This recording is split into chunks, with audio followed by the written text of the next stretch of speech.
नमस्कार, मैं शुभम सिंह पटेल आप सभी का कीर्तिमान फ्यूचर क्लासेज में स्वागत करता हूं। आज हम समांतर माध्य के कुछ बेसिक कॉन्सेप्ट सीखेंगे। चलिए समांतर माध्य के कुछ बेसिक कॉन्सेप्ट, सबसे पहले हम इसकी परिभाषा देखेंगे। समांतर श्रेणी होती क्या है? ऐसी श्रेणी जिसमें प्रत्येक पद अपने से पूर्व पद में नियत संख्या जोड़ने या घटाने से प्राप्त होता हो, समांतर श्रेणी कहलाता है। ऐसी श्रेणी जिसमें प्रत्येक पद अपने से पूर्व पद में नियत संख्या जोड़ने या घटाने से प्राप्त होता हो, समांतर श्रेणी कहलाता है। समांतर श्रेणी कहलाता है। वो जो नियत संख्या जोड़ेंगे या घटाएंगे, वो नियत संख्या हमारी क्या कहलाती है? सर्वांतर कहलाती है। इस नियत संख्या को जो हम जोड़ेंगे या घटाएंगे, वह नियत संख्या समांतर श्रेणी का सर्वांतर होता है। सर्वांतर कहते हैं। सर्वांतर हमेशा क्या हो सकता है? सर्वांतर या तो धनात्मक, ऋणात्मक, शून्य भी हो सकता है। सर्वांतर एक संख्या से दूसरे संख्या के बीच का अंतर धनात्मक में भी हो सकता है, ऋणात्मक भी हो सकता है, शून्य भी हो सकता है। दूसरे शब्दों में भी हम यह कह सकते हैं, संख्या a1 a2 a3 dot dot dot an की एक सूची को समांतर श्रेणी कहते हैं। चलिए हम समांतर श्रेणी देखते हैं। समांतर श्रेणी का उदाहरण जैसे हम मान लेते हैं, जैसे हम कोई श्रेणी लेते हैं 1 3 5 7 9 डॉट डॉट डॉट, तो हमारा ये परिभाषा क्या कह रहा है? ऐसी श्रेणी जिसमें प्रत्येक पद अपने से पूर्व पद में नियत संख्या जोड़ने या घटाने से प्राप्त हो, श्रेणी कहलाता है, समांतर श्रेणी कहलाता है। इसका अर्थ यह है, देखिए जैसे 1 में अगर हम 2 जोड़ देंगे तो क्या हो जाएगा? 3 हो गया। और 3 में हम 2 जोड़ देंगे तो क्या हो जाएगा? 5 हो गया। इसी प्रकार जैसे 1 में हम 2 जोड़ेंगे तो 3 हो रहा है, 3 में 2 जोड़ रहे हैं तो 5 हो जा रहा है, और 5 में हम 2 जोड़ रहे हैं तो 7 हो जा रहा है। तो इसका अर्थ यह निकल कर आ रहा है कि दूसरी संख्या प्राप्त करने के लिए पहली संख्या में हम कोई एक निश्चित संख्या जोड़ रहे हैं। ये जो हम निश्चित संख्या जोड़ रहे हैं, यही हमारी क्या है? सर्वांतर है। और इस निश्चित संख्या से जोड़ने पर जो हमारी एक श्रेणी बन रही है, वह कौन सी श्रेणी होगी? समांतर श्रेणी होगी। उम्मीद करते हैं आप बिल्कुल आसानी से समझ गए होंगे। एक बार फिर से आप समझिएगा, कोई एक श्रेणी दी गई है, उसमें प्रथम पद में किसी एक विशेष अंतर को जोड़ें या घटाएं पर हमारा अगला पद प्राप्त हो जाए।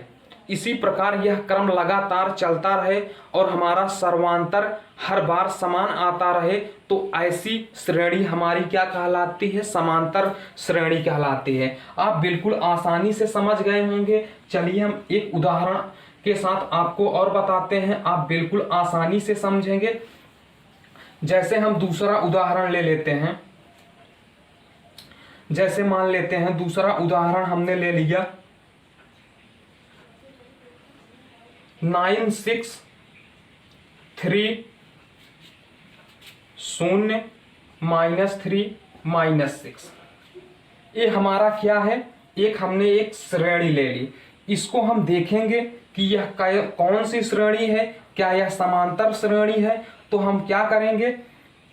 समांतर श्रेणी को चेक करने के लिए दूसरे पद में से हम पहले पद को घटा देंगे तो क्या हो जाएगा? 6 -9 करेंगे तो क्या आ रहा है? -3। इसी प्रकार हम करेंगे। देखिए तीसरे में से जब दूसरे को घटाएंगे तो क्या हो जाएगा? 3 -6, यहाँ से क्या निकल कर आएगा? -3। इसी प्रकार आप निकालते चले जाएंगे तो ये जो हमारा अंतर आ रहा है, यही हमारा सर्वांतर होता है। और यह सर्वांतर अगर पूरे दी गई श्रेणी में समान हो तो वह कौन सी श्रेणी कहलाती है? समांतर श्रेणी कहलाती है। उम्मीद करते हैं आप बिल्कुल आसानी से समझ गए होंगे। चलिए हम लेते हैं कुछ आगे का। नंबर दूसरा लेते हैं हम, समांतर श्रेणी के सर्वांतर को हम कैसे ज्ञात करते हैं।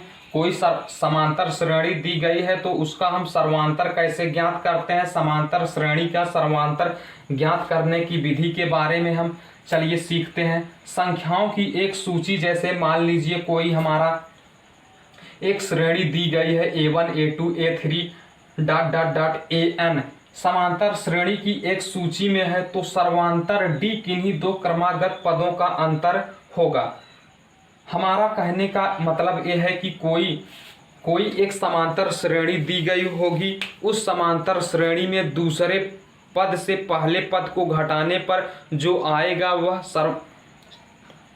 सर्वांतर होगा। इसी प्रकार तीसरे में से दूसरे को घटाने पर जो आएगा वह सर्वांतर होगा। चलिए हम इसको एक बेसिक फार्मूले से सीखते हैं। तो सर्वांतर को डी से व्यक्त करते हैं तो d इज इक्वल टू हो जाएगा a2 माइनस a1। जो हमारी श्रेणी दी गई होगी उसमें से दूसरे पद में से पहले पद को घटाने पर जो आएगा वही सर्वांतर होगा। इसी प्रकार a3 में से a2 को घटाएंगे तो जो आएगा वही हमारा सर्वांतर होगा। सब में अगर समान अंतर आ जाए, सब में अगर समान अंतर आ जाए तो वह कौन सी श्रेणी होती है? वह समांतर श्रेणी होती है। ये हमारा एक बेसिक फार्मूला निकल कर आया सर्वांतर के लिए। सर्वांतर को d से लिखते हैं, d is equal to a2 minus a1। इसी प्रकार से जो घटाएंगे आएगा अंतर, वही हमारा क्या होगा? सर्वांतर होगा। चलिए हम उदाहरण के आधार पर बताते हैं। उदाहरण हम जैसे ले लेते हैं 5, 7, 9, 11। चलिए ये हमारा एक उदाहरण के आधार पर आपको बताते हैं। जैसे सर्वांतर को d से लिखते हैं तो d इज इक्वल टू क्या हो जाएगा? a2 minus a1। तो 7 माइनस 5 इज इक्वल टू 2 आ गया। इसी प्रकार a3 माइनस a2 तो क्या हो जाएगा? 9 माइनस 7 इज इक्वल टू क्या आ गया? 2 आ गया। ये हमारा जो आ रहा है ये क्या है? हमारा सर्वांतर है। अगर समान अंतर आएंगे, लगातार समान अंतर आते रहें तो हमारी जो श्रेणी बनेगी वह कौन सी श्रेणी होगी? समांतर श्रेणी होगी। उम्मीद करते हैं आप बिल्कुल आसानी से समझ गए होंगे। अगर आपको समझ में आ रहा है तो प्लीज़ रिक्वेस्ट है कि चैनल को सब्सक्राइब जरूर करिएगा, लाइक कीजिएगा, शेयर कीजिएगा। चलिए हम इसके आधार पर एक बेसिक क्वेश्चन ले लेते हैं, एग्जाम्पल ले लेते हैं। आप बिल्कुल आसानी से समझेंगे। चलिए हम बेसिक एग्जाम्पल लेते हैं।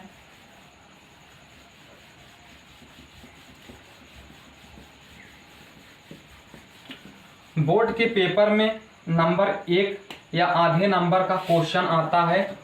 उसमें हमको पूछता क्या है? एग्जाम्पल हम बताते हैं। जैसे उदाहरण हम बताते हैं। जैसे मान लीजिए कोई हमारी श्रेणी दी गई है, समांतर श्रेणी दी गई है। जैसे मान लेते हैं 2, 8,